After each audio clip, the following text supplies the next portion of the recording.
Everybody, and welcome to the Tahrir scarf exhibit by Morpurgo. He's going to take you on a little tour of his extravaganza. Yeah, awesome. Cool. So thanks. I started making Tahrir scarf 2 years ago. Gilbert Baker gave me his die numbers, but pledged me to only make the corporate 1994 6-color flag, not the 8-color flag that he was working to expand to 9 by adding lavender for diversity at the time. He told me he considered it personal and part of an ongoing project. In any case, this is the newest thing, is the clothing line, the ponchos, pants, 2 styles of dresses. The dresses are going to be launched in my catalog in the summer, and I think the ponchos are coming in 2020. Down this way are posters from Artemis Smith's 2013 appearance in Jefferson Market Library, and the artwork is by her partner Billy Tallman, her wife of 54 years. Artemis was a lesbian pulp fiction author in the 1950s and coined the phrase "come out of the closet." Happy National Coming Out Day.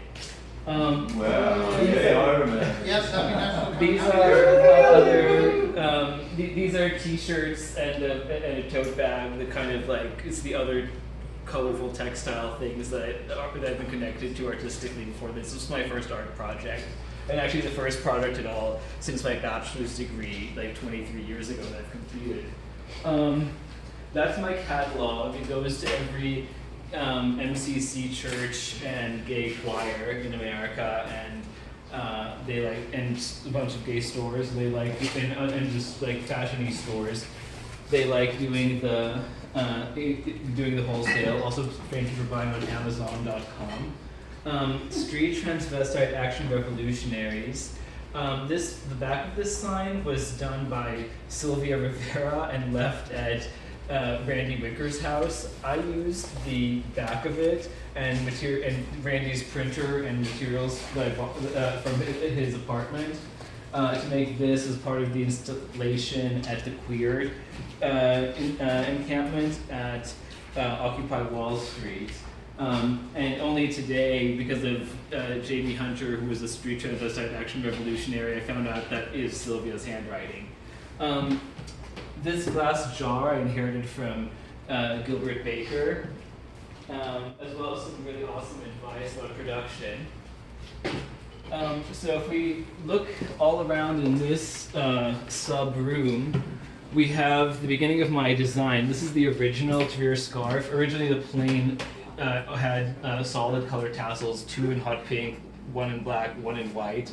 I think there aren't any more in America that I know of that aren't private hands. I have 20 of them sitting in my grandfather's apartment in Kibbutz Gan Shmuel, Israel. So this is the shosh, which has the multicolored tassels, which was my first modification in the middle of the first season. Then the second modification was we took out the white and had the patch, which is still an awesome selling. It's the only thing I still have actually from the first season. Then we ran out of pink cloth or pink yarn, so we got Chopin by accident. It was awesome. I actually okayed this modification on the Wi-Fi of Warsaw, so Chopin International Airport. That's how it got the name. But Chopin was queer enough to get a rainbow Keffiyeh named after him. Unrelated, down there where Donald is holding, that's Gala. It's named after the eunuch priests of Inanna from Sumeria. And it's the miniature, it has the trans flag running through it. It has a bright side and a dark side. It's cute. It's a miniature Keffiyeh. Over here we have Ron, which is the second season already, and this is has the Star of David to make it the Israeli flag on a rainbow Keffiyeh. Here's red, white, and blue. So that's the second season. That's when the factory in India started offering me financing to continue doing more, and I started having pressure to produce, which was a really nice creative energy. So then we started with the solids. The innovation of the second season, besides batch ordering and like understanding their system, was the alternative line weave of diamond and flat. I designed everything on spreadsheet. I've never been to India. They worked with me. The grandfather of my fabric broker is the loom master. He doesn't speak English, and that's the technical limitations actually of what we can produce is shown in these 6 experimental scarves. If you'll join me further forward, so these are different weaves, and the different weave patterns you see here. That's all that they can do. That's all they know. The different ways they know how to arrange their particular punch cards on their analog 120-year-old loom. Wow. So, and they can make the patterns go this way or that way or be in isolated spots, but you can see how this actually is designed, or like you can easily translate this design from an Excel spreadsheet to like a linear programming. This is classic pastel. It was actually the first thing in the second season, or they were all in one batch, but this was the first one to get completed, I think because of the lack of dyeing in the weft. We have the continuous warp. What's important about this warp is that it has the gay pride flag happening 4 times, so it has a wider than every season. Basically, it gets narrower and there's more repeats of rainbow. This one lands in a lot of spiritually intense places. Gilbert Baker's mother chose to wear it at his memorial. I donated a bunch of different ones to Radical Fairy Sanctuaries. This one's the altar cloth at 2 different ancestor altars. One of them is Wolf Creek, sitting underneath Harry Hay and John Burnside's ashes. Howdy, welcome. Hi. Join the tour. This is Slight Pink. It's an experiment between winter white and summer white. And actually, like when you have a slight pink tone to the yarn that you're weaving through, it reads better on skin tones and it looks like pastel rather than faded. But I don't have any formal training in art or fashion, so I didn't know that, but it's a great thing to have like discovered anyway while experimenting with pinks. So besides the weaves on these experimental scarves, which each are a completely unique creation of textile, there is no other like item woven like this in the world. Is the experiment of colors, which we try to find the right pinks and the right pastels and aquas, because Gilbert Baker gave me the dye numbers for the 6-color flag and the buzzing for the 6-color flag and told me to stay away from the 8-color flag. Later on, I got around that pledge.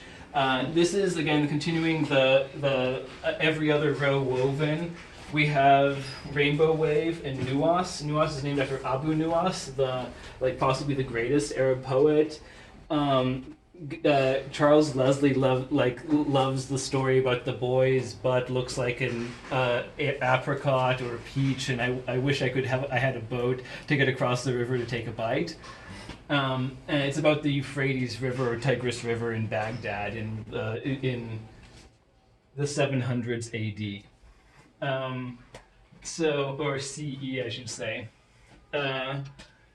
And notice the nice undulation of light to dark. Here in Rainbow Wave, they corrected my asymmetry, and so you have an even number of white diamond rows, and all the blacks are solid. But that's not what I designed, and I caught the thing, and so then they switched over to making Nuwas, which actually was the first one to have a standard name. Also Lilith, which is pink, because I ran out of the first season one, so I had to remake those color scheme. So, so here 2 black, 2 white, asymmetrical, and then later on I explained to them, yes, I intended that. Please don't make corrections without letting me know. Then Pride gives a rippling sensation, because it looks like a movement of light from the high contrast white black to the gray black and the gray white. It took a lot of effort to find the right shade of gray. In any case, that was kind of part of the experiment of Nuance, was to find shades of gray. In any case, we got this one sold out really quickly with the gay community groups, because when you wear it Che Guevara style, it looks like movement, or like the scarf is coming towards you, especially when your head moves. Like, if, for example, when you're in a choir and only like this part of your body is really visible. Look behind you at this awesome like experiment in blues and pinks.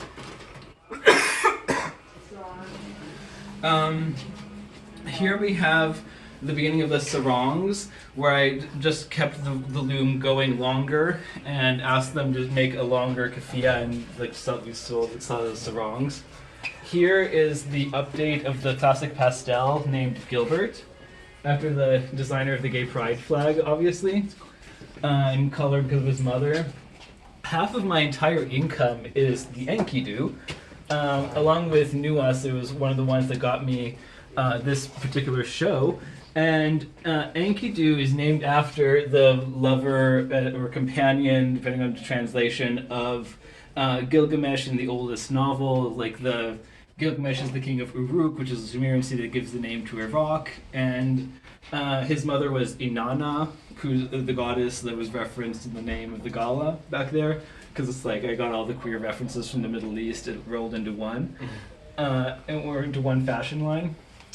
Okay, so yeah, and you know, in this is actually like all stuff that I designed at the very end of 2017 and premiered at the Creating Change conference in February 2018. Like these more complicated weave patterns, like the Gilbert, Enkidu, as well as my first intersectional, the Sylvia, where I took a color pink that was acceptably different from white and looks like it, in contrast to all these other colors, with the breast is aqua color to make the trans flag. Trans flag is 5 rows. Rainbow is 6 rows. Least common denominator is 30.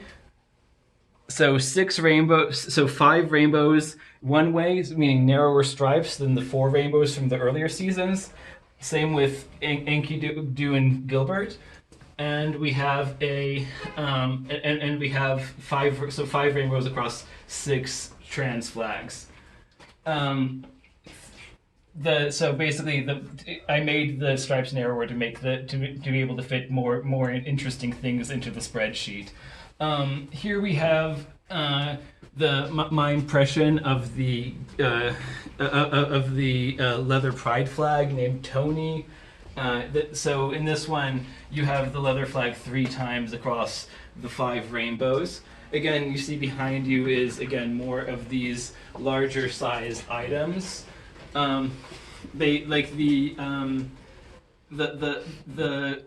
minis and the sarongs tend to be named after mythological figures that are gender bending, and from the Middle East often.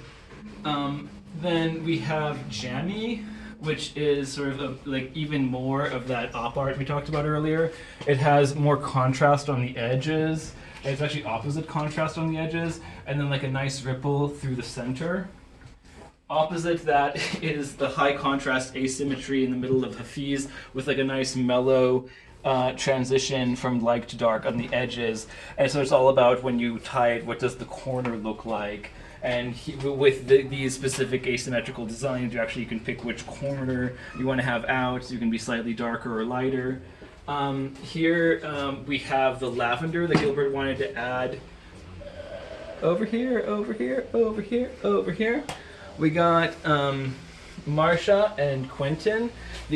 Quentin was a range of pinks and purples, and that was suggested by his literary executor, Philip Ward. Quentin Crisp, that is. Marsha, pink plaid Johnson over here. Lavender, what Gilbert wanted to add, including in the tassel. Over here is Saudi, which is like the renewal of the Chopin, which I think this was the first one to like really be critically out for a long time. Then, of course, that George, the red, white, and blue one, was bought out completely by the Washington Gay Men's Chorus. So I made more black and red, white, and blue options. There's the New George, with again the narrower stripes, obviously, because we keep the same warp going. And then like with more white spacing, looking like an old-timey American flag ruffle, like around the time of Victoria Woodhull's run for president in 1872. We got Victoria Wood, yeah. Tahrir over here, flags of most of the Asian and African country color combos in an opposite weave, like it's perfectly asymmetrical. If you follow them, it looks like DNA. There's a red for every pink, a black for every white. So anyway, the particular combination of red, green, including and black and white, including in the tassels, gets you like most of the flags in Asia and Africa with a rainbow going through them. Here we go. This is the magenta, yellow, cyan, which is theoretically another rainbow. Also the flag of the pansexual pride movement. And over here we got the bisexual pride flag. And of course the rainbow going across this way. We got rainbow on rainbow, three different gay pride flags or queer pride flags going on in the same garment. Here, this is Rosie. That's another really popular one. It's from the second season, and I renewed it with the more updated weave. And like the pink in the Rosie evolved in order to because now I work in two pinks, like trans flag pink, bi and pan flag pink. Here, kind of poorly lit, we've got the minis that are like this. These kind of a lot of my innovations come from like talking to people at festivals and trade shows. Now trade shows. Before it was just mostly gay festivals. That they requested something that would be more weather appropriate for a humid July. This right here is the update, the Johnathan, named after the biblical prince. The update of the Ron, which is the original like white and blue Keffiyeh, which can be like and here behind you is at least in cotton is the first rainbow sari. It's 5.5 meters long. Oh wow! There are 5 of them, and yeah, I've sold 2. So I assume the other 2 still exist. And yeah, it's a lot of fabric, and it's really fun to wear. It's like a toga that wraps around shoulders that you basically are certain it will stay on. And around and around. You get 5. It goes around your torso 5 Yes, times. I love this. I love that. Like It you would do probably go that around my torso three-fold. like 7 or 8. Yeah, well, like you just to tuck it into the belt at the beginning and at the end, so it's like it actually, and it doesn't actually cover both breasts, so you have to have like a You have to wear something vest. underneath. But I love the way you do that. You make these folds and then Yeah, and the folds three go. folds. I am You perfectly make 3 okay different. with Yeah, okay, so where you're gonna make the folds is along the side of all the Yeah, tassels. yeah, So you have this, exactly. you end up with this giant Yeah, it'll be collection of fabulous. tassels Yeah, it'll over be- here and over here. It's a great sorry. It'll be a great sorry. I was wearing it at the drag march. Thank you. Sure. Okay, so, but did we talk about the vest? Not at all. Okay, this was made by Artemis Smith when she was in the early 1950s, when she was living in Greenwich Village. Her family was living in Queens and we fabric brokers. This is a vest made entirely out of upholstery samples. Yeah, I can see that. What? But it's totally, like, I totally love it. Like, And the pants are the ones that were made on my. So the whole clothing line. I agreed to making reams of or bolts of fabric, and we had a discussion about making clothing. We talked about like standard patterns that they had. But we didn't. But all we discussed about pricing is that because there's less handwork, because the tassels are all hand tied and the knots are all hand tied, it's a lot cheaper to make a dress than to make a keffiyeh, and you can actually sell a dress for more. So, Oh, sorry, dear. So what we did was, so anyway, we have the clothing. We have the clothing line, and we're going to launch the dresses for this summer, and launch ponchos in summer 2020. Thank you. Oh, and it used to be I could just go to a festival and hang out all my scarves. So at that time I only had like 11, 12 things available. But now that there's 65, it actually does take an art gallery to get everything out at once and be able to photograph things.